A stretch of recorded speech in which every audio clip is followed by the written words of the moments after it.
Bonjour et bienvenue dans cette nouvelle vidéo avec un sujet un petit peu engagé qui me passionne comme tout ce que je transmets évidemment, qui est celui de notre impact en tant que parents dans la construction psychique et émotionnelle de vos enfants. Et je peux d'autant mieux en parler que je suis moi-même maman, même si c'est des volets de ma vie que j'aborde pas forcément très souvent dans mes partages et mes transmissions.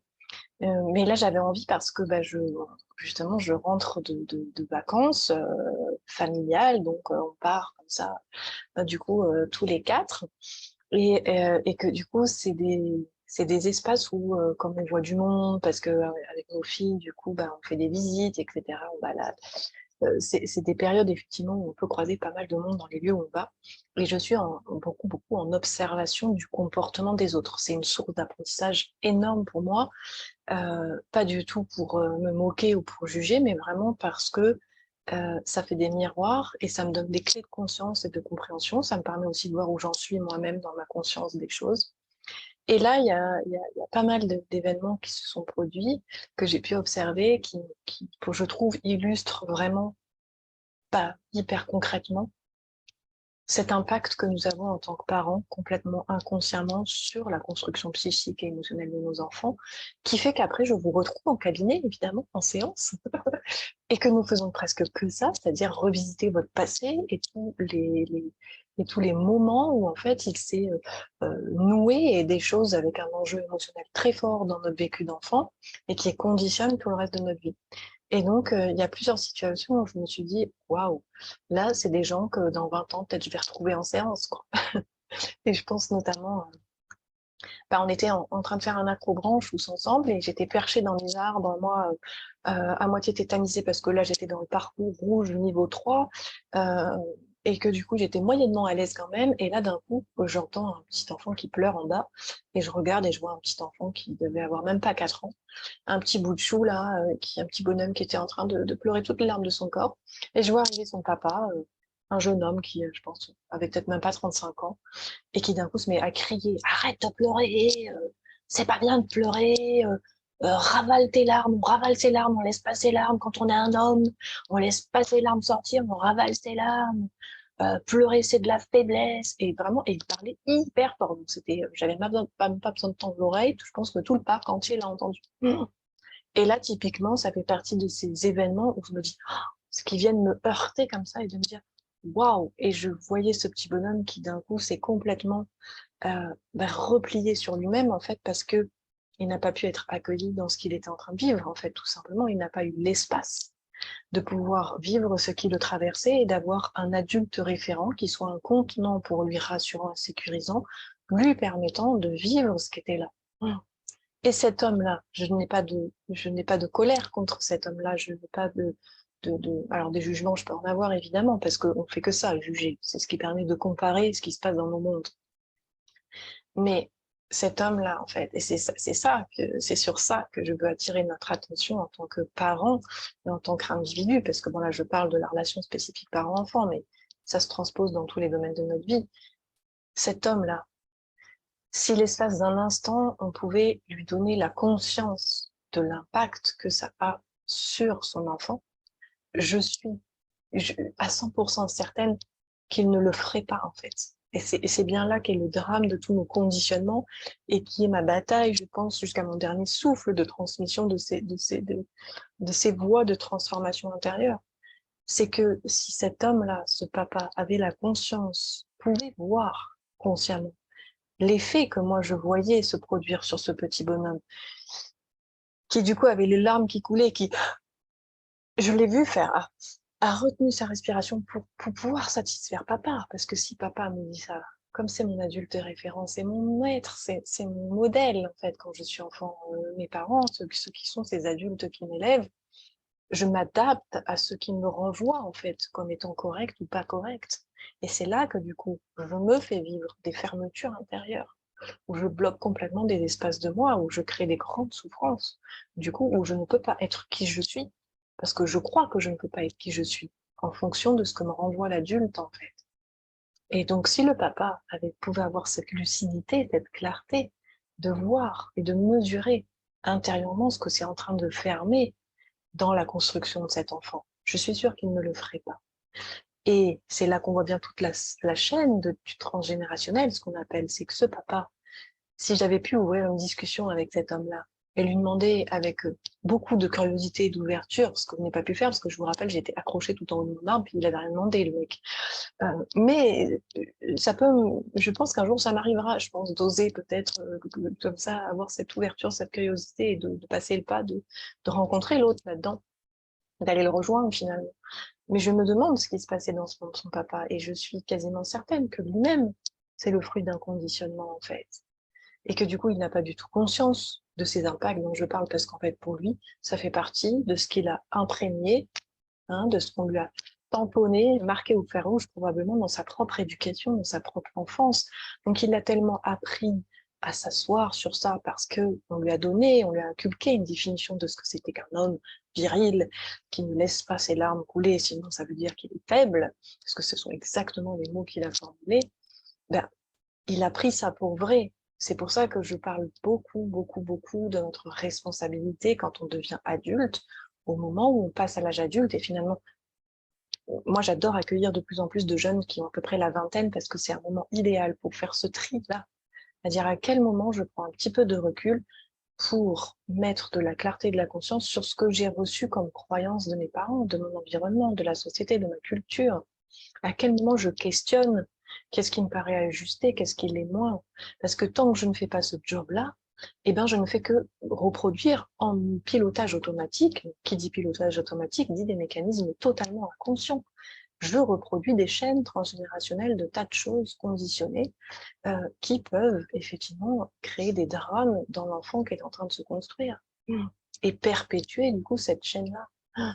Donc moi, quand c'est comme ça, j'ai mon cœur qui à la fois un peu bridé quand même, parce que je trouve ça très triste, et en même temps ça ne fait que renforcer ma puissance, mon élan de transmission sur ça. D'où cette vidéo. Je n'aurais pas assisté à ça. Je pense que je n'aurais pas fait, je ne serais pas en train de vous partager ce message. Autre petite illustration, cette fois-ci, ce n'était pas un accrobranche, c'est un parc d'attractions, pour mon plus grand plaisir, évidemment, de me retrouver dans des attractions qui fait que là, je suis tout à fait raide du coup, parce que, en fait, quand je pense que j'ai complètement crispé mes cervicales dans les grands 8, cela dit en passant, je me suis retrouvée dans une attraction que je n'ai pas voulu faire et que je laissais mon chéri et mes filles aller faire. Et donc, j'attendais comme ça. Mais c'est pareil, quand j'attends, je suis toujours en phase d'exploration, d'observation. Et puis, à un moment donné, j'ai une maman avec son fils ado qui devait avoir 13-14 ans à côté de moi. Et pareil, elle s'énerve. Elle dit, putain, c'est pas possible, tu fais chier, t'es chiant, tu veux rien faire. Mais c'est quand même pas possible. Et donc, elle s'énerve avec des termes comme ça. Pardon. Et j'observe pareil le comportement de son enfant, qui au fur et à mesure que sa mère prononce ses paroles, je le vois physiquement. C'est physique, on le voit hein, quand on est attentif. Puis physiquement, pareil, se replie sur lui et regarde ses pieds, quoi, et ne répond absolument rien. Du coup, la maman insiste, elle dit, putain, c'est quand même pas possible, même moi qui suis une vraie, qui craint vraiment les manèges, cela j'y vais, toi qui vas même pas, mais putain, vraiment, t'es chiant, quoi. Oh, et là, c'est pareil, mon cœur, il a fait, ça le meurtrit d'assister à des scènes comme ça, qui en fait sont violentes, Et c'est pour ça que je dis souvent, et j'aurai l'occasion d'en reparler, il n'y a pas de petit ou de grand traumatisme. Il y a des sans arrêt, des fermetures en fait, face à des choses aussi anodines que ce que ça peut paraître dans les exemples que je vous donne. Ce sont des paroles, avec une attitude physique du parent envers son enfant. Et encore une fois, pour moi, ce qui est dramatique, c'est qu'en fait, en tant que parent, comme on est en mode pilotage automatique, parce qu'on ne nous a pas appris à prendre la responsabilité de ce qui nous habite, de ce qu'on a reçu, d'aller guérir nos propres blessures pour amener le plus de conscience possible dans nos transmissions, et ben du coup, on agit de manière, voilà, avec des filtres, en fait, dans notre façon de faire. Et du coup, on s'adresse à nos enfants sans avoir aucune clarté et aucune capacité de dire en fait, ce qui se passe à l'intérieur de nous. Parce que là, pour moi, alors je n'ai fait que des suppositions, parce qu'une fois encore, je n'ai pas posé la question à cette maman. Et je vous avoue que je me suis mordi les lèvres pour ne pas la lui poser la question. Je me suis dit, Marie, tu te mets de tes affaires, reste tranquille. Mais je peux imaginer, si je me connecte au monde de cette maman, probablement qu'il peut y avoir plusieurs facteurs qui l'ont amené à s'exprimer de cette façon, qui est une expression tragique quand même de ce qui se passait à l'intérieur d'elle et qui a des impacts assez terribles pour l'enfant en fait. J'imagine que dans l'expression de « oh là là, tu fais chier, ta », il devait sûrement y avoir des inquiétudes qui pouvaient se loger à plusieurs niveaux. Peut-être une inquiétude financière parce que le parc d'attractions s'était pas donné et que si son gamin il fait aucune attraction de toute la journée, elle peut peut-être avoir l'impression à juste titre d'avoir foutu de l'argent par la fenêtre, d'avoir perdu son temps à venir là-dedans parce que elle, j'imagine, ça avait pas l'air de la beauté des masses d'être là. Qu'en plus, si son fils s'amuse pas, elle devait peut-être avoir une tristesse d'être passée à côté de son objectif, parce que je présuppose évidemment que son intention était qu'il passe de bons moments. Il peut y avoir toute une multitude de facteurs. Et à quel point c'est important que nous apprenions, nous, à faire ce job-là, pour arrêter de détruire des enfants, en fait, les enfants du futur. Alors, quand je dis détruire, c'est peut-être un peu fort, mais encore que, ça détruit pas notre essence, parce qu'elle est inattaquable et inatteignable, mais ça détruit, ça effondre des espaces en nous, qu'après on va rechercher en thérapie. Alors, évidemment, du coup, c'est ce qui fait que je peux travailler aujourd'hui et que je reçois des gens en ce sens. Mais honnêtement, je préférerais ne plus avoir à le faire et n'être que dans la consolidation de de tous ces préceptes que je vous partage ici en vidéo et n'être que dans le partage joyeux de pouvoir s'entraider et s'entraîner à continuer à le nourrir. Alors, quand je partage ça, effectivement, je suis pas en train de dire que moi je sais le faire à 100% du temps parce qu'on reste des humains et que c'est important aussi d'être bienveillant et de pas se taper dessus tout le temps. Et en même temps, de continuer ce chemin-là. Voilà. Et moi, c'est un chemin que je ne lâche pas. Et je sais que j'ai encore plein d'espaces où je n'ai pas cette conscience. Et c'est normal, encore une fois, on est là pour ça, pour faire ce chemin-là d'exploration intérieure et de démêler-mélo. Et il y a des fois, on a les moyens, des fois, on n'a pas les moyens, parce que des fois, on est submergé et que la réaction, elle sort sans aucune conscience, elle sort toute seule. Elle nous mène par le bout du nez et ça s'exprime. Mais qu'il est jamais trop tard pour se poser la question, d'où cette vidéo, pour faire le job qui nous incombe en tant que parents, c'est-à-dire de mettre de la clarté sur notre histoire, sur notre vécu, sur nos blessures, pour éviter de projeter sur nos enfants et de transmettre et de coller des choses qui vont être violentes pour eux et qui vont surtout venir nier leur propre identité, c'est-à-dire leur essence propre. On est tous différents, on a tous une personnalité différente. Et du coup, certains de nos enfants vont venir profondément nous chahuter, nous bousculer tellement ils vont être différents de nous-mêmes. Et c'est une énorme maturité que d'acquérir cette capacité à accueillir mon enfant justement dans ce qu'il est, en projetant le moins possible mes filtres à moi, c'est-à-dire commencer dans mon monde à moi et ne pas lui retransmettre mes blessures. C'est hyper important. Et ça se joue dans des toutes petites choses au quotidien. Et l'un des derniers exemples, du coup, que ça m'a permis de mettre à jour en papotant en famille, du coup, de mes observations et de ces expériences-là que j'avais eues, de ces situations-là, j'ai pris conscience que, par exemple, avec la plus jeune de mes filles, eh bien, je n'avais pas eu cette clarté plein de fois euh, sur une chose toute simple, c'est-à-dire quand on se retrouve toutes les deux assises sur le canapé pour regarder un film, etc., ou faire des mots mêlés, parce qu'elle aime bien faire ça avec moi, elle est tout le temps en mouvement, c'est-à-dire que son corps est tout le temps en mouvement. Ça tapote des pieds, ça bouge la table basse, ça remue, parce que c'est une enfant qui est dans son corps. Elle est très kinesthésique, elle est comme ça. Et moi, à l'inverse, qui peut être pourtant très kinesthésique, je n'ai pas du tout, mon corps est beaucoup plus calme, souvent très posé, etc. Et c'est très pénible pour moi d'avoir quelqu'un qui s'agite quand je suis en train de regarder un film ou d'être concentré sur quelque chose. C'est perturbant dans mon monde. Eh bien, j'ai pris conscience qu'en fait, jusque-là, j'avais une tendance à avoir le même comportement que les parents, que je viens de vous partager juste avant, qui du coup partageaient leurs réactions sans conscience. Et je lui dis, arrête de bouger, Juliette, maintenant, ça suffit. Imaginez, ça, comme ça a l'air rien, je dis à ma fille, arrête de bouger maintenant, Juliette, ça suffit. Mais imaginez ce qui peut se passer dans le monde de l'enfant quand son parent lui dit ça. Il peut se passer plein de choses. Il peut y avoir de l'incompréhension. Dire, ok, enfin, je fais rien de mal, enfin, pourquoi je bouge? Il peut y avoir du doute d'elle-même, c'est-à-dire, a priori, ça doit être pas bien, parce que vu que maman a l'air catégorique et pas contente, etc., je remets en question, du coup, qui je suis, etc. Donc, ça vient percuter le monde de l'enfant, qui est le mien à cet instant-là, et ça va créer, voilà, tout ce genre de nœuds là dans ma construction. Et donc, c'était formidable parce que du coup, ça m'a permis d'avoir une discussion avec ma louloute et de dire, écoute, c'est quoi, je viens de réaliser qu'en fait, je te l'ai jamais formulé correctement parce que j'avais pas mis de la conscience dessus, alors je te prie de m'excuser. Et vraiment, je lui dis, je suis désolée parce que, en fait, plein de fois, je pense t'avoir dit d'arrêter, voire de m'énerver si tu continuais. Et en fait, je ne t'ai pas expliqué que ça n'a rien à voir avec toi, mais que c'est moi, en fait. Voilà. Quand je suis dans cette situation et que je me pose sur le canapé pour regarder un film, etc., si mon environnement visuel est mouvant, eh ben, ça me demande un gros effort de concentration et c'est difficile pour moi. Du coup, à l'avenir, je pense que je te le formulerai avec beaucoup plus de conscience et de clarté et que je te ferai une demande, en fait. Est-ce que c'est possible pour toi, ma Juju, soit de t'espacer un peu si tu peux pas t'empêcher de bouger, ou là, pendant une demi-heure, est-ce que ce serait possible pour toi pour me permettre de ne pas me fatiguer dans mon effort de concentration quand on est en train de faire ça. Et de voir comment on peut du coup co-créer ensemble quelque chose qui nous convienne en fait. Voilà. Et ça lui a fait beaucoup de bien que je lui partage ça, et elle m'a confirmé qu'effectivement, plus d'une fois, ça l'avait heurté en fait que je m'adresse à elle de cette façon. Voilà, donc c'est toujours important pour moi, en tout cas de plus en plus, d'être la plus concrète possible dans ce que je partage. Et encore une fois, il n'y a pas de petites choses. Il n'y a que des interactions qui sont fondatrices pour notre construction du futur. Et vraiment, ça me tient à cœur qu'on arrive à faire ce job-là pour que, si on veut que notre humanité, elle grandisse en amour, en fait, ça passe par là, en fait.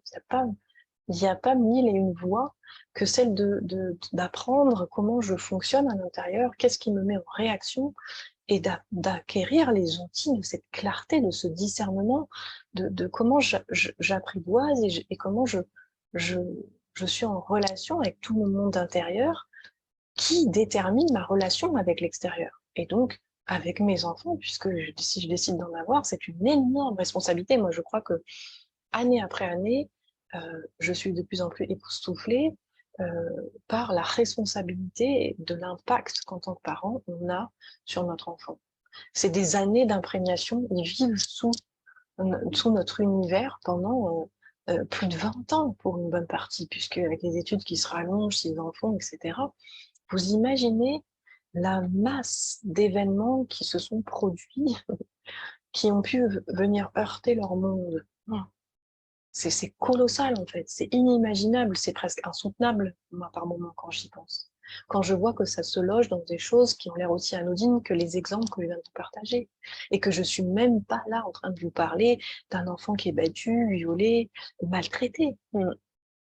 J'ai fait exprès justement de prendre des exemples les plus simples possibles de notre quotidien, parce qu'en fait, personne, en tant que parent, n'est à exclure de ce que je suis en train de dire. Nous sommes tous concernés par cette responsabilité-là. Et par cet éveil de notre connaissance intérieure, de cette conscience-là, pour pouvoir changer l'avenir de notre humanité et permettre à tous nos enfants d'être le moins abîmés possible, le moins déformés possible, que toute leur part intérieure de tout ce qu'ils sont, leur nature, puisse pleinement voir le jour et s'offrir dans notre monde. Et je crois que ce serait un cadeau merveilleux si on y arrivait. Donc voilà, c'était le partage que je voulais vous faire aujourd'hui, vraiment. Euh, je crois que nous avons vraiment chacun, et moi, il est jamais fini ce chemin. C'est pas parce qu'aujourd'hui, moi, j'accompagne en thérapie les personnes à prendre, à mettre cette conscience et cette clarté, à venir guérir leurs blessures du passé, de leur propre enfance, leur propre petit enfant qui lui-même a subi ça, parce que c'est ça, hein. En fait, on a subi des choses qui font que du coup, on projette, on conditionne et on refait à partir de notre construction avec nos propres enfants. C'est pour ça que du coup, moi aussi, c'est un chemin qui continue, qui est jamais fini, même si je suis en train d'accompagner.